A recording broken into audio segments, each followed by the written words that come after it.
It was a crisp Friday morning in downtown Los Angeles. On the rooftop parking lot of Hardtech, a revolutionary electric prototype car stood ready to make its debut. Media cameras were set, executives dressed sharp, and the CEO herself, Madison Hart, was minutes away from stepping out. But just before the launch, smoke began rising from under the hood. The car, sleek, silver, and futuristic, had broken down. Engineers scrambled. Technicians panicked. The electric dashboard flickered and died. Someone muttered, "Total failure." And that's when the nightmare began, for a woman who had everything except control of this moment. Madison Hart emerged from the elevator, heels sharp on the concrete, her expression cold and cutting. Her dream car, her $1 million prototype, had failed in front of the world. What happened? She demanded. Get it running. But no one could. Wires were fried. Systems were glitching. Everyone offered excuses and complex diagnoses. Frustrated and flustered, Madison turned away, biting her lip. She muttered, "This is a disaster." Cameras were rolling. Her investors were watching. She had to hold it together. From behind the crowd, a calm voice broke the chaos. "Mind if I take a look?" Everyone turned. Standing by the maintenance elevator was a tall, quietly confident man in a gray t-shirt and oil-stained jeans. His badge said J Contract Mechanic, not from her tech team, not part of the engineering division, just a garage guy. Some executives chuckled. Madison gave a dry laugh and half-jokingly said, "If you can fix this engine, I'll marry you." The team laughed. Some even clapped. But Jake? He just nodded. Deal. Without another word, Jake stepped forward, unfazed by the snickers or the spotlight. He gently lifted the hood, eyes scanning like he was reading a book only. He understood. No tablets, no diagnostic machines. Just his hands, his eyes, and a quiet kind of focus. He checked a few wires, rewired the main capacitor, and used a copper strip he had tucked in his back pocket. "She's suffocating," he whispered, almost to himself. "Too much tech. Not enough breath." The onlookers fell silent as he made his final adjustment. Then, with a twist and a hum, the engine blinked back to life. The lights flickered on.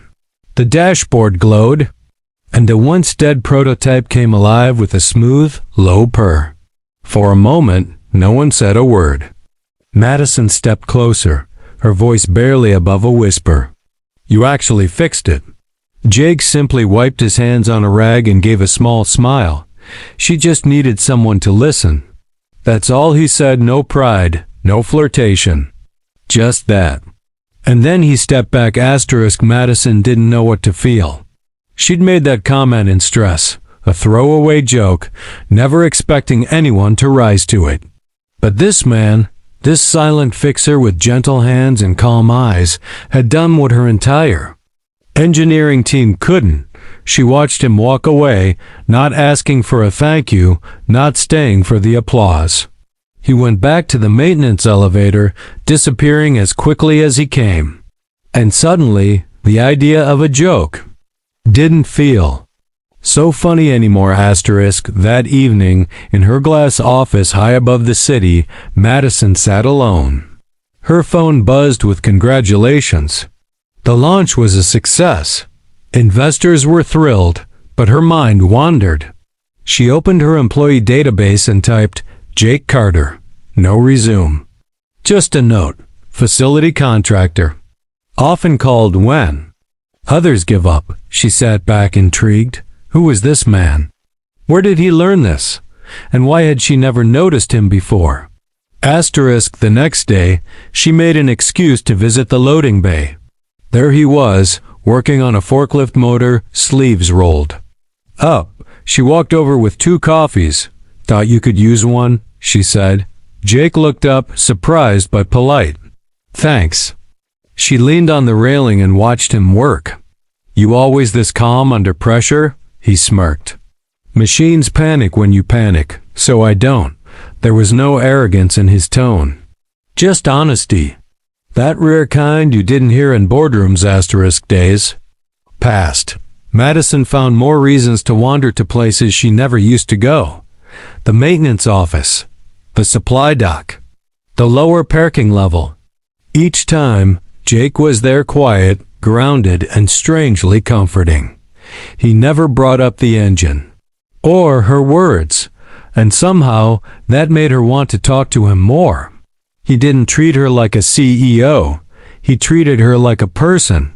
And that was something she hadn't felt in a long time. One afternoon, as they walked past the garage together, Madison glanced at him.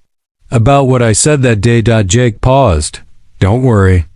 I didn't take it seriously. She smiled, but her eyes said otherwise. Maybe you should have. Jake looked at her, really looked. And in that silence, something passed between them. A beginning. Neither of them said anything more. But from that moment on, the engine wasn't the only thing that had been awakened. A week had passed since Jake fixed the engine that no one else could. Madison found herself distracted in meetings, replaying that rooftop moment over and over. It wasn't just about the engine anymore. It was about how calm he was, how he saw solutions where others saw failure. And most of all, how he walked away not asking for a thing. She was used to being pursued for her power, her money, her position, but Jake had walked away from a joke of a marriage proposal. Like it meant nothing.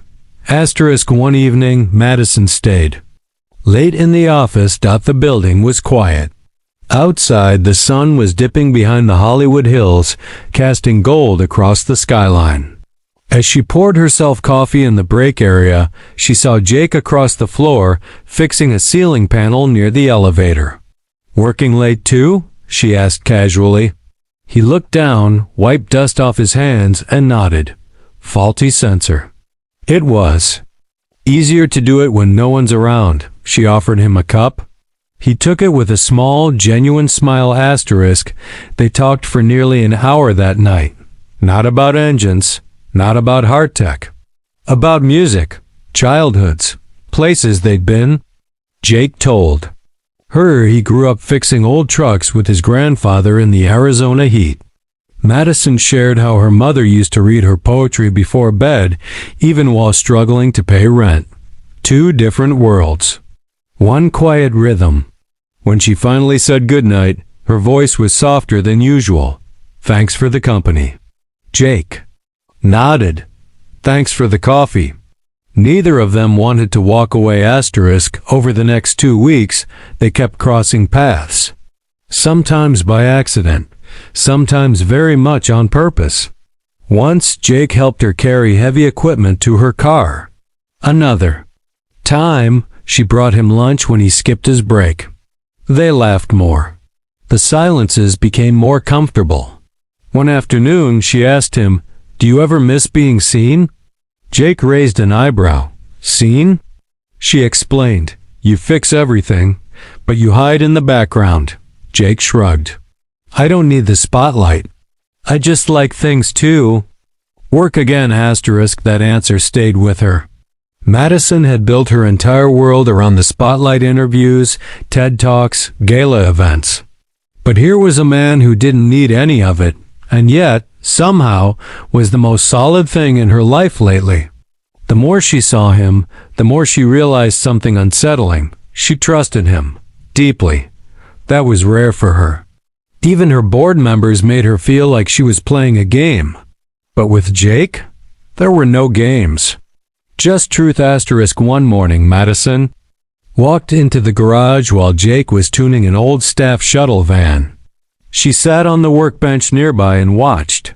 I've been thinking about something, she said. Jake didn't stop working. Yeah? She hesitated. You remember what I said the day you fixed the prototype? He paused, slowly straightened up, and looked at her. The marriage part? She nodded. Yeah. That, Jake chuckled. I figured it was a heat-of-the-moment thing. Stress. Pressure. Maybe a joke. Madison looked down. Maybe. Maybe not. Asterisk. Silence filled the garage. Only the ticking of cooling metal broke it. Then Jake spoke quietly. You don't joke about things like that unless a part of you means it. Madison looked up, surprised. Jake set down his wrench, walked over, and stood just a few feet away. You don't need to marry me, Madison, he said, voice steady. But maybe you need someone who sees you, not your company. Not your money. Just you? She didn't reply. Her eyes said more than words ever could. Asterisk. That evening, Madison canceled her dinner with investors.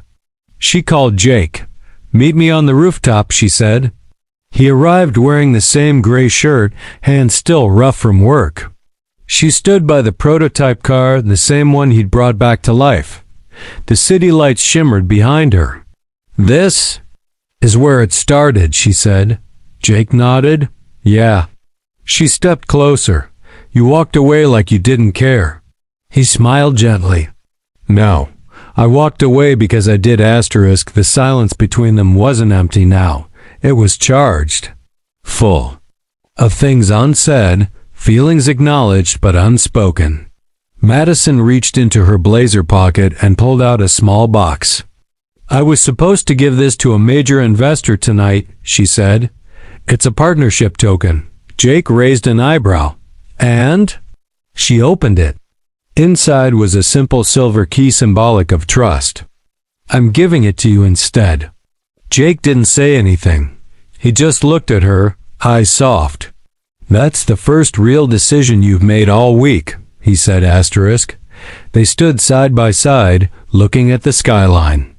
Two people from opposite ends of the ladder, one from steel towers, the other from beneath them. And yet, in that moment, they were equals. No titles, no money, just heart. Madison turned to him. I never thought I'd say this, but I meant it that day. I meant it in some weird, unexpected way. Jake took a deep breath, then reached for her hand. Then say it again, he whispered. Asterisk. She smiled, eyes glassy. If you fix this heart, I'll marry you. He didn't laugh. Didn't flinch. He just held her hand tighter. Challenge accepted. Asterisk.